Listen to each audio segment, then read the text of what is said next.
Welcome to V3 news లక్ష్యం సమాజహితం. ఇక్కడ మనం ఈరోజు జమ్మికుంటలో ఉన్నాం. ఇక్కడ ఈటల రాజేందర్ పార్టీ పెడుతున్నారా, అసలు ఏ విధంగా ఉంది? ఇక్కడ కరోనా కన్నా ఇదే హాట్ టాపిక్గా, రాజకీయంలోనే హాట్ టాపిక్గా మారింది. ఇప్పుడు మనతో ఉన్నారు టీఆర్ఎస్వి నియోజకవర్గ ఇన్ఛార్జి కొమ్ముల అశోక్ గారు ఉన్నారు. కొమ్ము అశోక్ గారు ఉన్నారు.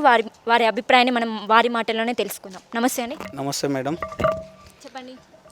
ఈరోజు వస్తున్నటువంటి ఆరోపణలను అన్నిటినీ యావత్ తెలంగాణ ప్రజానికం ఖండిస్తూ ఉన్నది. అయినా కూడా ఒకసారి హైకోర్టులో వేసిన తర్వాత హైకోర్టు ఏదైతే నిర్ణయం ఇస్తుందో దాని గురించి చూడాలి తప్ప ఏది పడుతుంది మాట్లాడడం సరికాదు. ఎందుకంటే ఒక ఉద్యమ చరిత్ర కలిగినటువంటి ఈటల రాజేందర్ అన్న గారి గురించి మీరు ఏది పడుతుంది మాట్లాడి, ఏదైతే ప్రజలు ఇన్ని రోజులు టీఆర్ఎస్ పార్టీ అంటే మన పార్టీ, కుటుంబ పార్టీ అనుకున్నది, ఎప్పుడైతే మీరు ఈటల రాజేందర్ గారిని విమర్శించడం స్టార్ట్ చేసారో అప్పటి నుంచి ఉద్యమకారులు, ఉద్యమ పార్టీ అని ఏదైతే టీఆర్ఎస్ పార్టీకి ఉందో ఆ ఉద్యమ చేసిన చరిత్ర ఈటల రాజేందర్ గారిది. అంత గొప్ప నాయకుడిని పట్టుకొని మీరు ఒక చిన్న విషయాన్ని కూడా హైకోర్టులో వేయడం జరిగింది. హైకోర్టు తీర్పు వచ్చేదాకా మీరు చూడాలి, కానీ ఏది పడితే అది మాట్లాడి ఇట్లా మాట్లాడడం యావత్ తెలంగాణ ప్రజలు మొత్తం ఖండిస్తూ ఉన్నారు. ఇది ఇట్లా జరుగుతూ ఉంటే కొంతమంది మంత్రులు కావలసుకొని రాజేందర్ అన్న పైన బురద చల్లుతూ ఉన్నారు. ఎందుకంటే ఆ మంత్రులు ప్రజలలో ప్రేమను సంపాదించుకోలేకపోతున్నారు. ఎందుకంటే వాళ్లకు ప్రజలకు దూరం ఉంది. ఎందుకంటే తెలంగాణ ఉద్యమంలో వాళ్ళు ఇక్కడ లేరు. ఎందుకంటే వాళ్ళు తెలంగాణ ఉద్యమం జరిగిన రోజు చంద్రబాబు నాయుడు దగ్గర, కాంగ్రెస్ పెత్తందారుల దగ్గర ఉన్నారు. తెలంగాణ ఉద్యమం జరిగినప్పుడు ఇక్కడ కష్టపడ్డ ఉద్యమ నాయకులు, ఇక్కడ ఉన్నటువంటి ఈటల రాజేందర్ గారు ఎప్పుడైతే ఉద్యమం చేసిరో అప్పుడు వీళ్ళంతా ఎవరు లేరు. ఒకటి తలసాని శ్రీనివాస్ యాదవ్, గంగుల కమలాకర్, ఎర్రబెల్లి దయాకర్ రావు, తలసాని శ్రీనివాస్ యాదవ్, మల్లారెడ్డి గారు, సబితా ఇంద్రారెడ్డి గారు, దానం నాగేందర్ గారు, వీళ్ళు ఎవ్వరూ లేరు. ఇది ఇంత తెలంగాణ రాష్ట్రంలో ఇన్ని కాన్స్టిట్యున్సీలు ఉండగా హుజురాబాద్ కాన్స్టిట్యున్సీలో ఈరోజు జరుగుతున్నటువంటి అభివృద్ధిని ఓర్వలేక ఇంత అభివృద్ధి ఈటల రాజేందర్ గారు చేసిరనే ఒక కుట్రతోటి ఈరోజు ఒకనాడు ఉమ్మడి ఆంధ్రప్రదేశ్లో ఉన్నప్పుడు ఈ కాన్స్టిట్యున్సీకి మంత్రి ఉండే, ఎంపీ ఉండే. ఈ కాన్స్టిట్యున్సీని ఏ మంత్రి పట్టించుకోలే, ఏ ఎంపీ పట్టించుకోలే. ఈటల రాజేందర్ గారు వచ్చిన తర్వాత ఈ కాన్స్టిట్యున్సీని అద్భుతంగా తీర్చిదిద్దారు. దీన్ని కూడా కేసీఆర్ గారు, కేటీఆర్ గారు జీర్ణించుకోలేకపోతున్నారు. ఎందుకంటే ఆ రోజు తెలంగాణ ఉద్యమంలో రాష్ట్రమంతా తిరిగి ఈటల రాజేందర్ గారు రాష్ట్ర ప్రజలందరినీ ఏకతాటి మీదకి తీసుకొచ్చిర్రు. ప్రజలకు రాజేందర్ అన్నకున్న సంబంధంతో ఈరోజు యావత్ ప్రజానికం మొత్తం రాజేందర్ అన్న వైపు చూస్తూ ఉన్నది. ఎందుకంటే నీవు కానీ నీ కొడుకు కేటీఆర్ కానీ రాష్ట్రంలో తిరగలే. తెలంగాణ ఉద్యమంలో కేటీఆర్ కూడా లేడు అని చెప్పేసి మేము స్పష్టంగా చెప్తా ఉన్నాం. ఎందుకంటే తెలంగాణ ఉద్యమం జరిగిన రోజు కేటీఆర్ ఇక్కడ లేడు. ఎక్కడ ఉన్నాడంటే అమెరికాలో ఉన్నాడు. అమెరికాలో ఉన్న కేటీఆర్ను హరీష్ రావు గారు, ఈటల రాజేందర్ గారు తీసుకొచ్చి ఇక్కడ ఉండాలి. ఏది విషయమైనా కూడా మేము డైరెక్ట్ కేసీఆర్ గారికి చెప్పలేకపోతున్నామని చెప్పేసి ఈరోజు కేటీఆర్ గారిని తీసుకొస్తే కేటీఆర్ గారు మాట్లాడతారు. ఏం మాట్లాడతారు? ఈ తెలంగాణ మాదే, ఈ తెలంగాణ రాష్ట్రాన్ని మేము సాధించుకున్నాం. ఏడ సాధించినావని చెప్పేసి నేను అడుగుతా ఉన్నా. సిరిసిల్లకు విజయమ్మ వచ్చిన రోజు నువ్వు ఎక్కడున్నావు? వైఎస్ విజయమ్మ సిరిసిల్లకు వచ్చి భారీ బహిరంగ సభ పెట్టిన రోజు నువ్వు ఎక్కడున్నావు కేటీఆర్ అని చెప్పేసి నేను సూటిగా ప్రశ్నిస్తూ ఉన్నా. ఈరోజు కొంతమంది కరీంనగర్ జిల్లాకి చెందిన ముఖ్యంగా కరీంనగర్కి చెందినటువంటి గంగుల కమలాకర్ ఈటల రాజేందర్ను విమర్శిస్తూ ఉన్నాడు. గంగుల కమలాకర్ గారు మీరు ఎక్కడున్నారు? తెలంగాణ ఉద్యమంలో చంద్రబాబు నాయుడు శంకలు చేరి ఆనాడు కేసీఆర్ గారి తెలంగాణ ఉద్యమాన్ని నడిపించిన ఈటల రాజేందర్ గారిని పట్టుకొని మీరు ఎన్ని మాటలు మాట్లాడారో కొన్ని ఛానళ్ళలో చూస్తే ఇప్పుడు కనిపిస్తూ ఉన్నది. మీరు ఆ ఉద్యమ సమయంలో టీడీపీలో ఉండి ఈరోజు ఉద్యమకారులను విమర్శిస్తూ ఉన్నారు. అయ్యా కేసీఆర్ గారు, మీకు కూడా మేము ఒక విన్నపం అండి.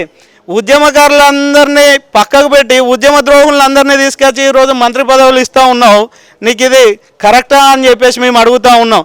ఉద్యమం చేయని ఉద్యమ ద్రోహులందరినీ తీసుకొచ్చి ఈరోజు మంచి మంచి మంత్రి పదవులు ఇచ్చి ఉద్యమకారులందరినీ తొక్కిపడేసిన చరిత్ర ఏదైతే ఉన్నదంటే అది కేసీఆర్దే అని చెప్పేసి స్పష్టంగా తెలియజేస్తూ ఉన్నాం.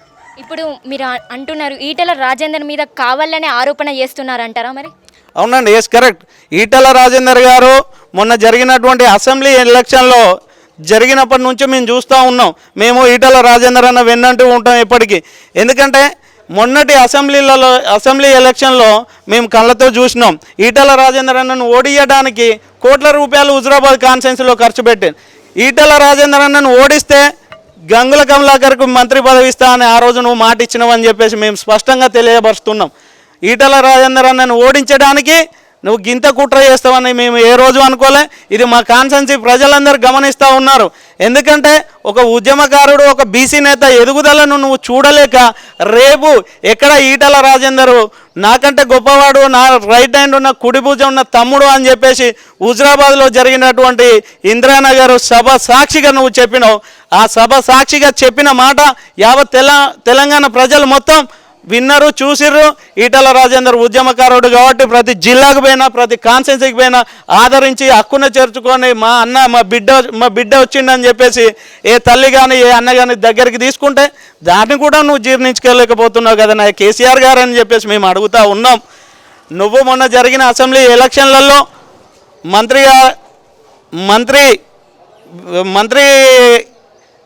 మంత్రి గారులను ఎన్నిక చేసే సమయంలో ఎర్రబెల్లి దయాకర్రావుకు ఫస్ట్ మంత్రి ఇస్తావు, గంగుల కమలాకర్కి ఇస్తావు, తలసాని శ్రీనివాస్ యాదవ్కి ఇస్తావు, మంత్రి మల్లారెడ్డికి ఇస్తావు, సబితా ఇంద్రారెడ్డి కూడా ఇస్తావు. కానీ ఈటెల రాజేందర్కి మాత్రం లాస్ట్ 5 నిమిషాల దాకా నువ్వు కనీసం మంత్రి పదవి ఇయ్యలే అంటేనే యావత్ తెలంగాణ ప్రజానికం అప్పుడే ఆలోచన చేసింది నువ్వు ఎంత కుట్ర చేస్తున్నావు అనేది. మేము కూడా మా కాన్స్టిట్యున్సీ ప్రజలను ఒకటే వేడుకుంటున్నాం, 6 దఫాలు ఓట్లేసి మనం అసెంబ్లీకి పంపిస్తే మన నాయకుడు గొప్పగా తెలంగాణ గురించి కొట్లాడి ఆంధ్ర వాళ్ళ మెడలు వంచి తెలంగాణ రాష్ట్రాన్ని సాధించిండు. ఎందుకంటే ఆనాడు వైఎస్ రాజశేఖర్ రెడ్డి పట్టున 10 సీట్లు గెలవలే, రాజేంద్ర తలకాయ ఏడబెట్టుకుంటావు అన్న రోజు పట్టున 10 సీట్లు ఈ రోజు గెలవకపోవచ్చు, కానీ నేను ఎప్పుడు ఎవరికి లొంగను అని చెప్పేసి సవాల్ విసింది అసెంబ్లీలో ఈటెల రాజేందర్. ఈరోజు కేటీఆర్ మాట్లాడతాడు, కేసీఆర్ మాట్లాడతాడు. ఆ రోజు కేటీఆర్ మాట్లాడలే, కేసీఆర్ మాట్లాడలే. కేటీఆర్ లేడు. ఎందుకంటే నేను ఎందుకు గుర్తు చేస్తూ ఉన్నానంటే ఈరోజు వలస వచ్చిన వాళ్ళు ఎంతోమంది విమర్శలు చేస్తూ ఉన్నారు. ఇది సరికాదు. ఎందుకంటే ఒక ఉద్యమం చేసి యావత్ తెలంగాణ రాష్ట్ర ప్రజలందరినీ ఏకతాటిపైకి తీసుకొచ్చి కేయుఓయు విద్యార్థి నాయకులతోటి 100 సభలు పెడితే ఏ ఒక్కరోజన్నా ఇంత పెద్ద సభ పెట్టినావు రాజేందర్ అన్న, నీకు ఎక్కడి నుంచి వచ్చిన ఇన్ని డబ్బులు? 100 సభలకు భోజనాలు పెట్టి పంపించిన చరిత్ర రాజేందర్ అన్నది. ఏ ఒక్కరోజన్నా నువ్వు అడిగావా? ఇన్ని సభలు పెట్టినావు, ఇంతమందికి భోజనాలు పెట్టి పంపిస్తున్నావు, మరి రాజేందర్ అన్న నీ పరిస్థితి ఏందని. ఇప్పుడు చిన్న 20 గుంటలు ఎకరానికి భూ కబ్జా చేసిన ఈ 20 గుంటలు ఎకరం రాజేందర్ అన్నకు లెక్క కాదు. ఎందుకంటే ఉమ్మడి ఆంధ్రప్రదేశ్లో ఉన్ననాడే కోళ్ళ ఫారంలో స్టేట్లో 2వ స్థానంలో ఉన్న వ్యక్తి ఎవరంటే ఈటెల రాజేందర్. అది యావత్ ప్రజానికానికి తెలుసు. మీకు ఎందుకు తెలుతలేదో నాకు అర్థమైతలేదు ఈ మాట. ఆ రోజులలోనే వైఎస్ రాజశేఖర్ రెడ్డి ఉమ్మడి ఆంధ్రప్రదేశ్లో ఉన్న రోజే కోళ్ళ ఫారం బిజినెస్లో ఈటెల రాజేందర్ స్టేట్లో 2వ స్థానంలో ఉన్నాడు. వైఎస్ రాజశేఖర్ రెడ్డి నా పార్టీలకు రా, లేకుంటే నీ రింగు రోడ్డు పక్కన ఉన్నటువంటి నీ భూములకు వెళ్ళి రోడ్డు వేస్తా అని చెప్పేసి బెదిరించినా కూడా భయపడలే. ఇప్పుడు ఈ ఎకరం భూమి 20 గుంటల భూమి గురించి తప్పుడు ఆరోపణలు చేసి ఒక బీసీ నాయకుని పైన బురద జల్లే ప్రయత్నం చేస్తూ ఉన్నారు. ఆ రోజు వైఎస్ రాజశేఖర్ రెడ్డి కిరణ్ కుమార్ రెడ్డి గారికి కూడా భయపడలే. ఎందుకంటే నా ఆత్మగౌరవం, నా తెలంగాణను సాధించుకోవడం కోసం నేను ప్రాణాలను సైతం లెక్క చేయకుండా పోరాడతా, అవసరమైతే ఆస్తులను అమ్మి కూడా తెలంగాణ ఉద్యమానికి పెడతా అని చెప్పేసి అన్న ఈటెల రాజేందర్ గారు. అంతే తప్ప నీ తప్పుడు ఆరోపణలు చేస్తున్నవే ఈరోజు ఇప్పటికి పోయి చూడు, ఔటర్ రింగ్ రోడ్లో బాజాప్తా ఈటెల రాజేందర్ అన్న భూమిలోకి వెళ్ళి రోడ్డు పోయింది తప్ప ఆ రోజు అమ్ముడు పోలే. నీ లెక్క ఇప్పుడు పిచ్చి మాటలు మాట్లాడడం మేము. ఎందుకంటే యావత్ తెలంగాణ ప్రజానికానికి తెలుసు ఈటెల రాజేందర్ అన్న అంటే ఏందో. ఆ రోజు ఆ భూమిలోకి వెళ్ళి ఔటర్ రింగ్ రోడ్డు పోయిన రోజు కనీసం నువ్వు మాట్లాడలే. ఈ రోజు మాట్లాడుతూ ఉన్నావు గవర్నమెంట్ భూమిని తీసుకున్నాను. గవర్నమెంట్ భూమిని రాజేందర్ అన్న తీసుకోలే. అక్కడ అచ్చంపేటకు సంబంధించిన సర్పంచ్ చెప్పింది, మాయి అంత బండలు వారి బల్లులు తొండలు గుడ్లు పెట్టే భూమిని మేమే మా పిల్లల చదువుల కోసం, మా పిల్లల యొక్క పెళ్ళిళ్ళ కోసం మేము ఈటల రాజేందర్ అన్న దగ్గరికి పోయి పడిగాపులు కాసి మేమే అయ్యా మీకు అమ్ముతామని చెప్పేసి మేము అన్ననాడు ఇది కొనలేము, మీరు అమ్మడానికి లేదు అని చెప్పేసి ఎంఆర్ఓ గారికి ఆర్డీఓ గారికి మాట్లాడి ఏ విధంగా అయితే చేయాలనో ఆలోచన చేయమని చెప్పిండు అని షామీర్పేట ప్రెస్ మీట్లోనూ చెప్పిండు. చెప్పినా కూడా ఈ చిల్లర మల్లర రాజకీయాలు ఏదో రాజేందర్ అన్నను బదనాం చేయాలని చెప్పేసి మీరు మాట్లాడుతున్నారు, కానీ ఇది కరెక్ట్ కాదు అని చెప్పేసి మళ్ళొకసారి మిమ్మల్ని హెచ్చరిస్తూ ఉన్నాం. ముఖ్యంగా హుజురాబాద్ కాన్స్టిట్యున్సీ అంటే రాజేందర్ అన్న కన్న తల్లి లాంటిది. అటువంటి కన్న తల్లి లాంటి కాన్స్టిట్యున్సీలో ఇంతమంది కుటుంబ సభ్యులను సాదుకున్న రాజేందర్ అన్నకు ఈరోజు ఎంతోమందిని తీసుకొచ్చి ఈరోజు పదవులు ఇస్తే పదవులకు ఈ బీఫామ్లు ఇచ్చి గెలిపించుకొని గొప్పగా సీట్లలో కూర్చుండబెడితే ఈరోజు మీరు చేస్తున్నది ఏందే, ఎవరో గంగుల కమలాకర్కు భయపడి మీరు గంగుల కమలాకర్ దగ్గర పోవడం ఇది కరెక్ట్ కాదు. మా హుజురాబాద్ చైర్మన్ అయినా, మా కౌన్సిలర్లు అయినా, మా జెడ్పీటీసీ అయినా, మా ఎంపీపీ గారైనా కూడా మేము ఒకటే మాట చెప్తున్నాం అందరికీ, హుజురాబాద్ కానీ జమ్మికుంట కానీ పోయే ఒక టీఆర్ఎస్ నాయకులందరికీ, మేము కూడా టీఆర్ఎస్లోనే ఉన్నాం, ఈటల రాజేందర్ గారు కూడా టీఆర్ఎస్లోనే ఉన్నారు, రాజీనామా చేయని చెప్పేసి పిచ్చి పిచ్చిగా మాట్లాడుతూ ఉన్నారు. రాజీనామా ఎవరు చేయాలండి? చేయమనండి కేసీఆర్ను, కేటీఆర్ను, గంగుల కమలాకర్ను. దమ్ముంటే అప్పుడు రాజేంద్ర అన్న కూడా చూస్తాడు, మీ సత్తా ఏందో మా సత్తా ఏందో చూముస్తాం. అంతేగాని ఇట్లా పిచ్చి పిచ్చిగా మాట్లాడద్దు. ఇంకొకసారి ఇట్లా మాట్లాడితే సహించేది లేదు. ఇంకొక చిన్న మాట చెప్తున్నా, ఎవరైతే ఈటల రాజేందర్ గారిని హుజురాబాద్ కాన్స్టిట్యున్సీని ఇడిచిపెట్టి పోతున్నారో వాళ్ళంతా వాళ్ళ కుటుంబ సభ్యులను ఇడిచిపెట్టి పోయినట్టే అని చెప్పేసి గుర్తుపెట్టుకోవాలని చెప్పేసి నేను ఈ సందర్భంగా తెలియజేస్తూ ఉన్నాను. ఇప్పుడు ఒకవేళ కొత్తగా పార్టీ పెడితే మీ మద్దతు కన్ఫర్మ్ ఉంటుందా ఈటల రాజేందర్కి?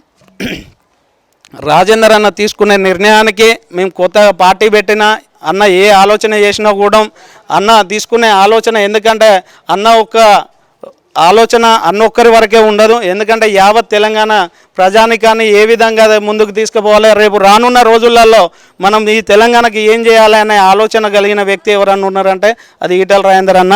ఆ రాజేందర్ అన్న ఏ నిర్ణయం తీసుకున్నా కూడా ఆ నిర్ణయానికి మేము కట్టుబడి ఉంటాం. రాజేందర్ అన్న వెనుక మా టీఆర్ఎస్వి అండ్ యూత్ వింగ్ అందరం కూడా ఆనాడు తెలంగాణ ఉద్యమంలో ఏ విధంగా అయితే మేము తిరిగి పనిచేసినామో ఈరోజు రాజేందర్ అన్న గురించి ఒక సైనికుల లెక్క పనిచేస్తామని చెప్పేసి ఈ సందర్భంగా తెలియజేస్తూ ఉన్నాం.